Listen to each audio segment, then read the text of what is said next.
The Super Bowl this year felt less like a sports event and more like one long, uncomfortable social experiment where every celebrity in attendance seemed to be navigating their own personal chaos in real time, and the cameras caught all of it whether anyone wanted that or not. Watching everything unfold, it honestly felt like the game itself became background noise, because the energy in the room was off from the start, like everyone was there physically but emotionally somewhere else. You could feel it especially when the cameras kept cutting to the celebrity sections, because instead of excitement or hype, there was tension, awkward body language, and that specific look people get when they're trying to hold it together in public. Kendall Jenner was the clearest example of that. The way she stood there during Bad Bunny's performance didn't look like someone enjoying music. It looked like someone counting minutes in their head, just trying to get through it. She wasn't performing happiness for the cameras, and that's probably why the moment stood out so much. She had Hailey Bieber's hand locked in hers like a lifeline, and that small detail said more than anything else. That wasn't a casual friend moment. That was emotional support in real time. And anyone who's ever been stuck watching an ex thrive in public while pretending they're fine knows exactly what that felt like. And the situation was layered in the worst way possible because it wasn't just one ex. It was multiple reminders of her past all colliding in one space, and none of it was on her terms. Watching your ex perform at the Super Bowl is already a lot, but then realizing another ex is there too, openly affectionate with your sister,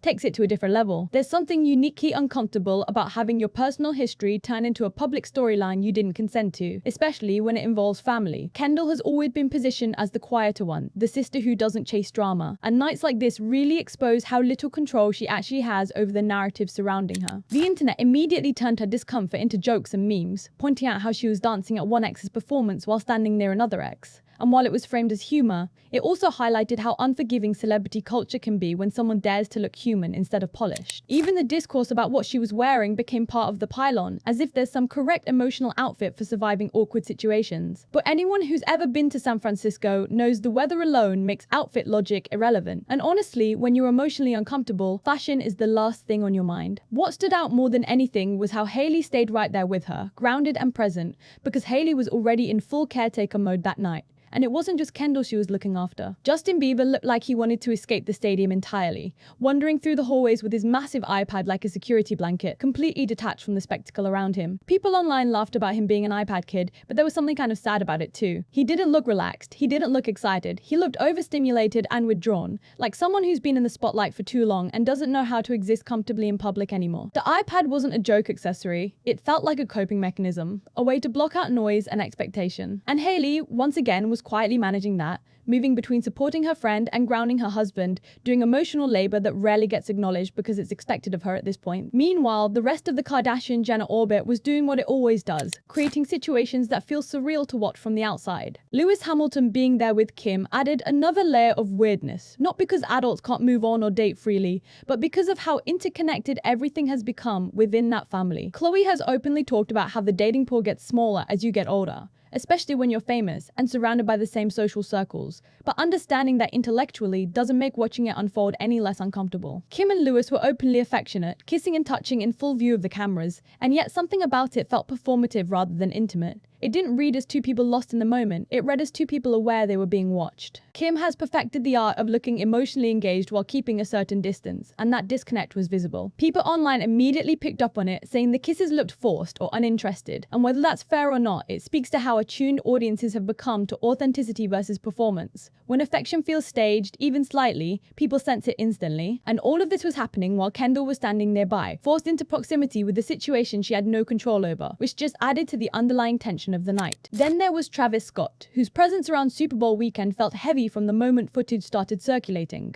At a pre-Super Bowl event, watching him lash out at people in the crowd, especially photographers and fans with cameras, was genuinely unsettling. These weren't people antagonizing him or crossing boundaries. They were doing the job they were hired to do, in the same space he was paid to perform in. The aggression didn't feel spontaneous or isolated. It felt like something simmering beneath the surface that finally boiled over. Some people rushed to defend him, saying artists get frustrated performing to a sea of phones instead of faces, and while that frustration might be real, it doesn't excuse physical outbursts. We live in a world where documenting experiences is part of how people engage with events, and attacking fans or media workers for participating in that reality isn't justified. What made it worse was how far he took it, tearing apart stage elements, ripping letters off signage, acting less like a performer and more like someone unraveling publicly. Given everything that happened at Astroworld, it's impossible to view his behavior in a vacuum. That tragedy permanently altered how people perceive him, and moments like this reopen wounds that were never fully addressed. That's why people were so disturbed to see Kylie Jenner continuing Astroworld-themed birthday parties for their daughter. It feels disconnected from reality. Like the gravity of what happened never truly penetrated their personal bubble. When children the same age as your own lost their lives at an event tied to that name, continuing to celebrate it as a theme feels deeply insensitive, whether intentional or not. It creates the impression that consequences exist for everyone else, but not for them. Then there was that awkward interview where Travis was asked about the best purchase he ever made and answered diapers. It sounded like an attempt to humanize himself, to lean into a fatherly image, but it landed oddly because it didn't align with his public behavior. It felt like an answer meant to soften perception rather than reflect reality, and audiences are increasingly skeptical of those kinds of image pivots. Cardi B's night added another layer of emotional chaos to the entire event. She was visibly partying, taking shots, dancing hard, and at first it looked like carefree fun. But as the night went on, it became clear it was more about distraction than celebration. By the end of the Super Bowl, she was single, and the breakup with Stefon Diggs played out in a way that felt abrupt but also inevitable. She seemed to start the night in a complicated relationship and end it completely detached, and you could almost see the shift happen in real time. Her energy changed, her demeanor hardened, and when she was asked about him before the game, her response didn't sound supportive. It sounded irritated and distant. When an influencer asked Stefon about proposing to her, the awkwardness was undeniable. That wasn't playful teasing. That was a relationship already on shaky ground being put on the spot in public. What made the breakup even messier was the involvement of another woman with a complicated history tied to Cardi's past relationship drama. Seeing that woman seated next to Stefon's mother during the game wasn't just coincidence, it was symbolic. And Cardi clearly understood what it meant. Moments like that don't happen accidentally in celebrity spaces. People love to criticize Cardi's taste in men without acknowledging the environment she grew up in. When instability and betrayal are normalized early in life, chaos can feel familiar, even comforting, and healthy relationships can feel foreign. That's not a personal flaw, it's a survival pattern, and it's sad to watch it repeat publicly. Amid all this personal drama, the commercials and performances didn't exactly provide relief. Mike Tyson's ad shaming Americans for their weight and eating habits felt wildly out of touch, especially airing during an event literally centered around communal snacking